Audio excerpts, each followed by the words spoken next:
Hi everybody, welcome to this week's video, and for once it's a fan art, finally! This is just, I don't know, Ivysaur is one of those Pokemon where it's my, I don't know, it's not my favorite Pokemon, but I really like how it looks and I get excited whenever I see one, so yeah, I was just kind of in the mood to draw one, and this clip right here is just me showing you how slow I actually go on the line art, and just showing sort of how I do it, I guess, if it wasn't clear enough in my line art process video that I uploaded a few weeks ago.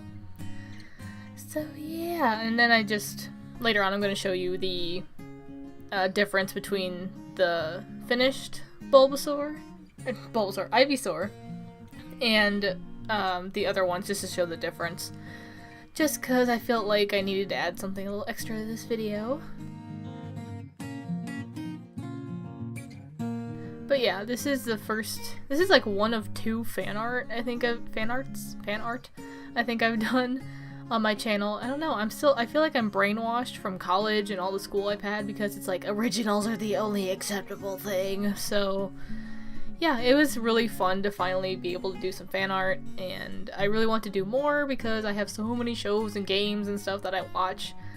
And I don't know, for some reason fan art is just intimidating to me now, because that's all I used to ever draw, and I kept getting like, I don't want to say bullied, but like, looked down upon? It was like looked down upon because it's like, oh, you're in college, blah blah blah, you can't be doing, you know, fan artsy stuff, and it's like, well, guess what, it's summer, I'm gonna do some. So this is pretty much just a Copic speed paint. I add some of my colored pencils in later. I've never done that before, so that was really cool to try out. I really like how it looked, and I hopefully plan on doing more in the future with that.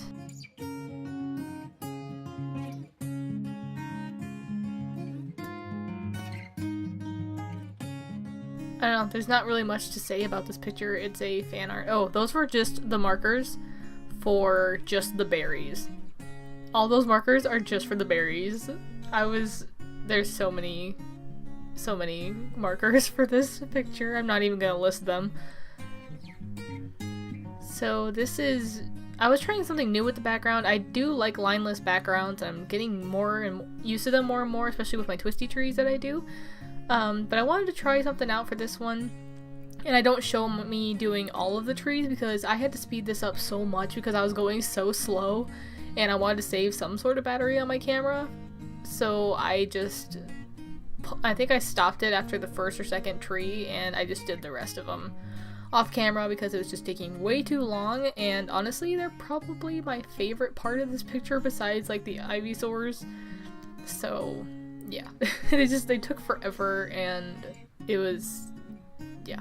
But I noticed in all the games, all the berry places seem to have been surrounded by these pine trees, so I was like, okay, well, may as well make it accurate, so that's what I did for this piece.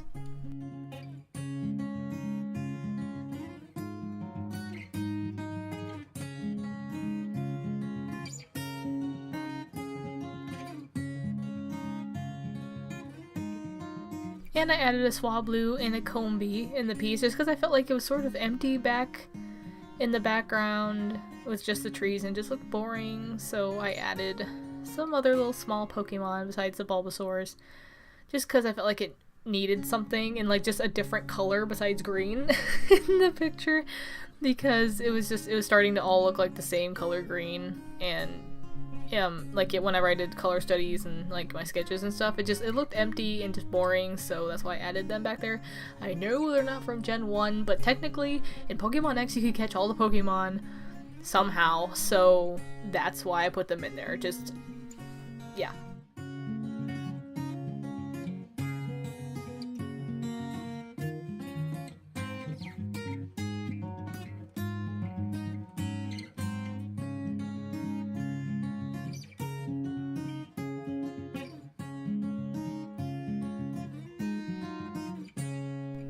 Are you guys excited for Sun and Moon? I'm pumped, but I'm afraid the same thing is gonna happen to me for Sun and Moon that happened with Alpha Sapphire. I pretty sure I mentioned this in a video, I'm not really sure, but I was so pumped for Alpha Sapphire when it came out, and that was the first game I ever pre-ordered by myself. Like, actually, I think that's the first game I ever pre-ordered ever, because I was so excited because Sapphire was my first real game I played through, and it was so, like, nostalgic and exciting, and then Finals Week came, and it came out the same week as Finals Week, so I wasn't even able to play it until a week after everyone else, and it just wasn't as fun, or, like, as nostalgic, or, you know, it wasn't everything I imagined, I guess. So I just, like, dropped off. Like, I got through all 8 badges, but then I just put it down because it wasn't, like, I don't know, it was, like, I was overhyped for it, and then, like, it sort of let me down, but I kind of let it down myself, so I don't know. And apparently, I think November is when Sun and Moon is supposed to come out, and that's about the same time that Alpha Sapphire and stuff came out, and that was, like, during the busy part of, you know, prepping for Finals Week and stuff. So, I'm, like, super scared to even get excited for Sun and Moon because I just know the same thing is gonna happen. I love all the starters and all the Pokemon they've leaked so far, though. They're all so cute. I think the only one I don't like is the weird mongoose that looks like Donald Trump. That's about the only one I don't like.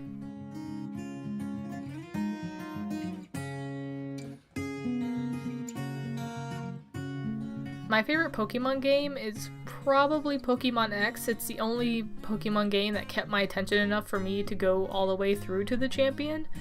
So that was the first game I ever played all the way through, and the after stories were really cool. I liked how they added extra stuff to the end. And it's just, I don't know, it's just my favorite game. It has everything I've ever wanted in it, besides, you know, the Pokemon walking behind the trainer, which I don't know, it was like, it got such good feedback in Soul Silver and Heart Gold. I don't know why they just didn't keep it. I mean, everyone loved that feature. I don't know why they got rid of it.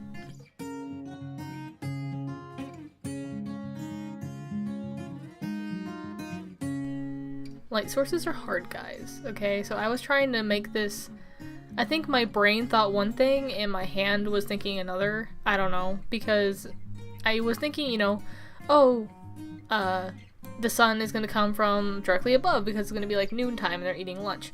Well, then my brain automatically went, you know, autopilot to, you know, oh, sun is in, you know, 45-degree angle or whatever. So hopefully it still looks okay. I don't know. I see all the mistakes that I made, but hopefully you guys don't, as long as I don't bring them up. So yeah, I don't know. The middle Ivysaur, I don't know about him or her, whichever it is. It's an Ivysaur family. I don't know which one's which, but I liked the shading in my head, but then when I actually did it, it didn't look right to me. So the one on the left is probably my favorite. Just, I don't know, it was the easiest to draw and it just happened perfectly all the way through. So yeah.